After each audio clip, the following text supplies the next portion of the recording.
Okay? Kumbaga, it's not that I am negative sa networking. It's just that meron naman akong ibang pinagkakitaan. Tama? Pride na lang sa atin yun eh, no? Para kaya natin networking talaga. Hindi naman. Sa akin lang kasi, kumbaga, meron kasing ano na eh. Kumbaga, yung time ko is occupied na. Okay? So, sino po ba dito mga empleyado? Empleyado, ayan. So, mga madami na nag-resign. Okay? So, sino po dito pala mga na-invite? Mga na-invite. Ayan, madami. So, sino po dito yung mga nakita? Wala naman na, no? So, sa tingin ko, hindi naman nauso may, hindi naman nakita. Kakain lang daw. So, ayan po ma'am.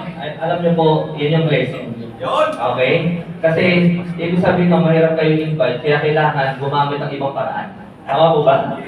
Oo. Ayan. So, ayan, so going back, bakit ako bumalik sa network marketing? Okay? Simple lang po. Hindi na tayo magpapatumpit-tumpit pa. Hindi rin po ako mag-sugarcoat or i-hype kayo. Siyempre, mukha tayong pera. Tama po ba? Sino po ba nagpunta dito para sa ano lang, sa kwentuhan? Meron po ba? Lahat po ba dito nagpunta para kumita? Yes! Tama, di ba? So, ngayon po, nangyari dyan is si partner Chris, in-invite ako way back May. Okay? Nung May. May ba? Ano, baby, na-start siya ba? Nung May. So, pinakita niya sa akin yung home plan. Sabi ko, teka, yun yung home plan. Ang ganda ng home plan.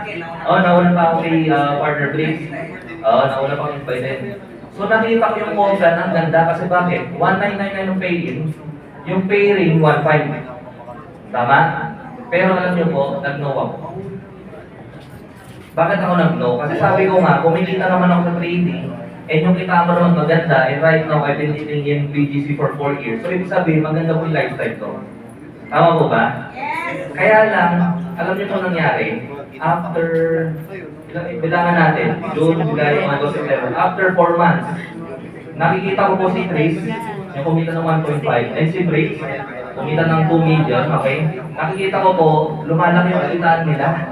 Sabi ko, teka lang, parang may mali Dapat kumita rin ako ng ganyan ulit sa network marketing. Kung kumikita sila ng ganyan, sabi ko, kaya ko din yan. Okay? Dapat po ganun tayo kasi hindi mag-isip. Okay? Dapat po, baliw kayo mag-isip. Alam niyo po ba meaning ng baliw? Ano po meaning? Okay, bibigay ko po sa inyo meaning ng baliw. Okay? Dapat kahit wala kayo sa network marketing, dapat baliw kayo. Okay, what is baliw? Believing, always, life is wonderful. Okay? So, yun po ang meaning baliw. Paka nyo naman yan. Diba? So yan. Lahat tayo baliw na, diba? So, nagbabaliw tayo ngayon. Diba? So, ayan po, balik tayo. 94,000 nakikita ko in just 12 days. Hindi nakakabaliw. Diba?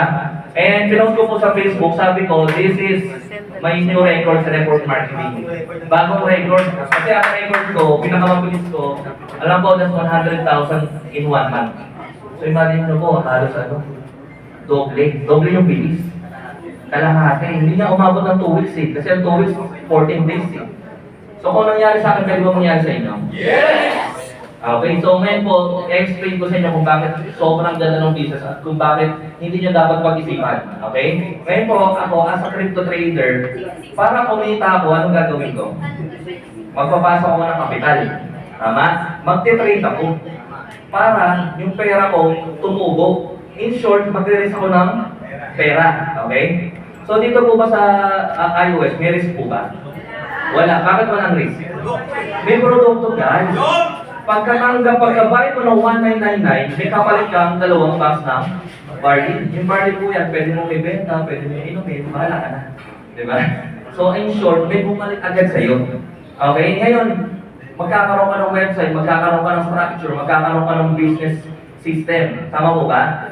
Okay. Ang tanong po, ilang beses pinasok yung 1.5? Ay, yung 1999? Isa. Ilang beses po kayong pwedeng kumita ng 1.5? Paulit-ulit. Okay? Ngayon po sa crypto, pag hindi ako nagpasok ng kapital, wala akong kikitain. Ang malupit yan, kada ipapasok ko yun, walang kasiguraduhan kung babalik sa akin nun. Pwede akong matalo. Ang tawag po dyan, law of probability. Okay? Ngayon po dito sa networking, isang beses mo lang pinasok, pero paulit-ulit kang lalabasan. Tama po ba? Hindi po, kasi dito, di ba, isang beses ka nagpasok, paulit-ulit ka nalabasan.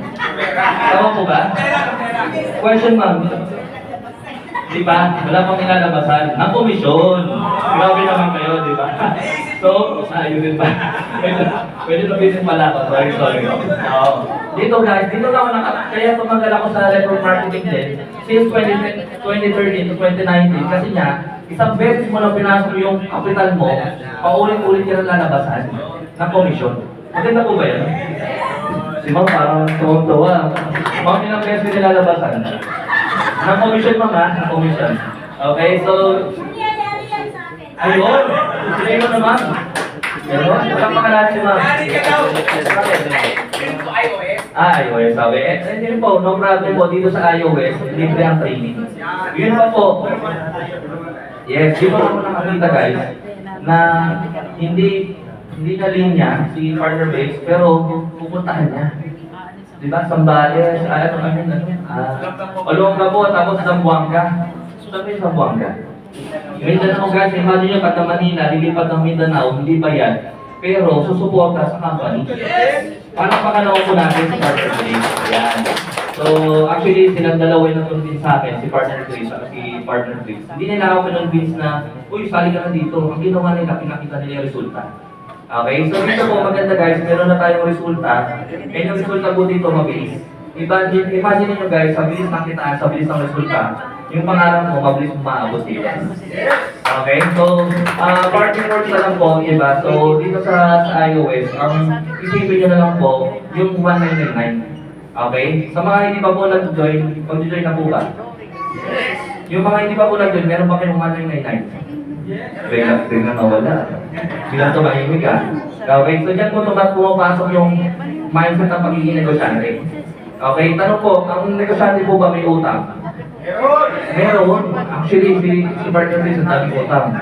Malaki ang utang, pero paligod yun sa negosyo, traditional business. Kahit po yung malalaking mga businessman, ang ginagawa nila, uutang sila sa bangko, magtatayo sila ng negosyo, yung kita sa negosyo, ibabayad sa utang sa bangko. Ngayon, kapag nabayaran yung utang sa bangko, nandiyan pa ba yung negosyo? So, ibig sabihin, tatakbo yung negosyo, sino na lahat ng kita nun? Tama po ba?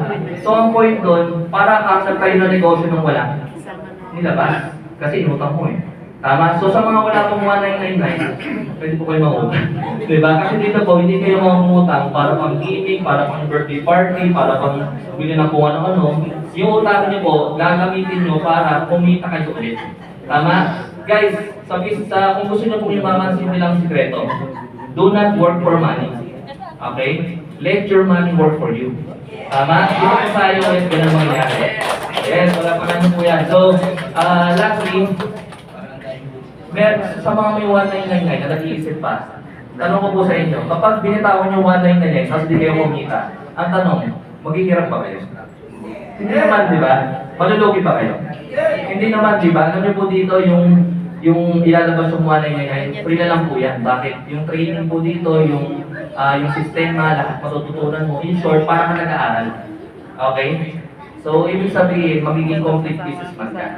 Okay, so yun lang po. Thank you very much. And okay po ba yun? Okay po ba? Ayun, sa inyo para hindi mahilig sa baba, no? Ito, yung opportunity natin para sa lahat. Tama? Alam niyo po, ay malibing testimony. Kung nawawalan ka ng pag-asa, gaya niyo rin ako na-invite dati para makilala niyo yung Vice President. Ang buhay ko po dati sa Gugulaman Vendor. Yan po yung itsura ko dati.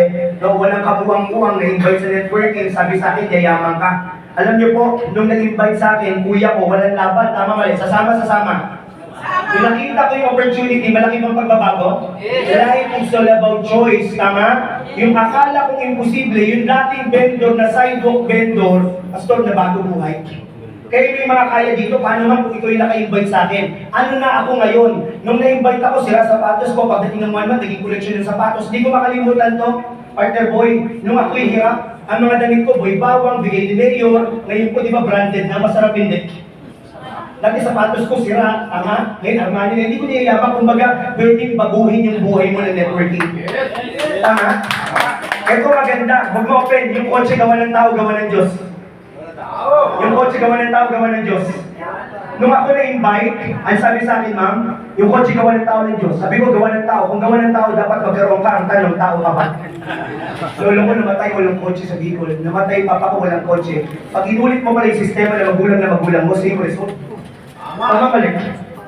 Guys, hindi mo kasalanan, mahirap ka ngayon. Ang kasalanan mo, pag namatay ka na mahirap kasi nandamay ka pa. Ang living testimony, mapanood mo sa YouTube, no, ako yung kauna-una ako yung nagka-kotse, yung sumali ako sa networking. That is good. Hindi na natigil dyan, hanggang nagkaroon ako ng iPad, yung bahay namin dati, yung TV, di pokpok. Ngayon yung mama ko, pa 3D na lang sa bahay, no, ako distributor pala. Alam niyo po, hindi ko makalimutan to, pag nakita niyo si Chris, nagkwento sa inyo, ang bahay namin dati, partner boy, yung CR namin, di bomba. Alam niyo yung bomba? Hindi poso bro, kumbaga naka-class 6, sasabihin ko sa kuya ko, wala naman tao, bangs away. Ang point ko, no, yung opportunity na networking, kaya kang iahaon sa hirap. Tama? Ngayon po nakatira ko sa exclusive subdivisions SBNA. Ang mga kapitbahay ko, mga may-ari ng hotel, may-ari ng mga restaurant, ang point ko lang, pwedeng baguhin. Alam mo, yung mama ko lang, dyan dati ako naglalabada. Pag napasyal ka ng Olonga po, may kalayaan exclusive, di ka makapasok pag hindi ka residente doon. Hello? Nakapunta po ba kayo sa Subic, SBNA? Pag may nahuli doon, inabot ko yung ID ko, ay sir, residence ka pala. If you want respect, earn big money. Uulitin ko, sa mga nakatungtong ng kolehiyo, na kaya ng 7 years repeater, pag hindi mo ito ginawa, bangungot ako sa buhay. Tama? Kasi yung may-ari, living testimony na networking, kaya sasabog to. Pagdating ng 10 buwan, partner job, nabili yung pangalawang kotse, masarap? Yes. Pagdating ng 1 year and 2 months, former Senador Ramon Magsaysay, former President Ramon Magsaysay, yung dating sa Gugulaman vendor, katabi si Senador, magkatunog ba? Vendor, Senador, magkatunog? Yes. Yung port expedition niya ako bumili sa office sa Makati, that is good? Yes. Ngayon, gagawa tayo ng kwento ng Infinite Online Store, dapat yung buhay. Yes. Hello? Kaya alam mo, sabi ko, kung ito isang panaginip, ayoko na magising. Ngayon, distributor ako. Sabi ko, ito yung coach yung gagamitin ko. Okay po ba yun? Pag yung iba, sabi niyo ba, ang yapang naman ito, speaker, ingit ka lang. Tama mali. Kasi pwedeng ituro sa'yo eh. Tama po ba? Ito matindi. Alam niyo po ba, pag Christmas, di ba may mga night market, may roller coaster, chibibo. Umiiyak ako yun, ma'am. Kasi yung mga kamag-anak ko galing abroad, taga-buhat lang ako, Tita Jen. Tapos kakain sa Jollibee. Ganun nangyari, hindi. Pag mahirap. Tandaan mo, pag Manila, mahirap ka, di ba? Squatter, di ba? Yung tubig, ang baho. Guys, kaya mo makaalis sa kahirapan, basta mag-decision ka lang. Yes! Tama mali. Tandaan mo, hindi na tayo mag-networking, gagawa tayo ng history, remarkable history sa networking. Yes! Tandaan mo yun. No, partner Joe, hindi lang basta to networking. Makikipag-compete tayo na maging #1 ang iOS. Yes! Guys, alam mo, umiiyak ako sa night market. Alam mo, ito yung tugtog. I can show you the world. Sabi ko, Lord, huwag mo na sa Disney. Kahit roller coaster lang. Shining, shimmering, splendid. Alam niyo po, first ride ko, pumunta ako sa Hong Kong Disneyland. Hello? Yung akala kong imposible, naging posible. Hanggang pag nakasubo ka pala ng kotse, hindi mo na mapipigilan. Hanggang, ito po, no, yung gantong kotse, ako lang din na meron, yung ginamit sa pagpag Daniel Padilla, isipin mo sa Gugulaman vendor, nung ako'y distributor pala. Kaya pala sa sabog ng Infinite Online Store, ang isa sa may-ari, dating batikan din ng multi-level marketing. Hello? Dalawang dekada na. Tama? Kapag sinabi mo, sir, tatagal ka ba? Tingnan mo ko, umaga pa lang, nag-live na. Di ba, hindi mo matatapatan yung sipag ko. Tama? Kaya pag may mga nag-tweet dito, umaalis, alam mo bro, sabi ko, ipagpatawad mo po yun sapagkat hindi nila alam na yung gagawa. Pag networking ka, mag-i-invite ka, ahataw ka, mag-build ka. Ano ulit gagawin? Pag open lang, gusto ko ibigay ng reality. Hindi naman ikaw, pag tinamaan ka, magbago ka. Tama mali. Napansin ko, Jong, habang nagdadrive ako, yung ibang leader, alam mo, opportunista. Di ba nag-join? Sa iba na lang, nag-join sa ibang kumpanya, ma'am, nahirapan. Ano ulit gagawin? Uy, mga partner, join ulit tayo dito. Sino na makikita? Si Apply. Tama mali. Uy, mga partner, lipat na naman tayo. Sino na makikita? Si Apply. Sabi ko, ginawang negosyo yung mga downline. Tama mali. Yung mga iba, Flo, palipat-lipat eh. Ito, seryosohin mo. Seryosohin mo to. Guys, ito na yung huling infinite na dadaan sa buhay mo. Infinite na dadaan.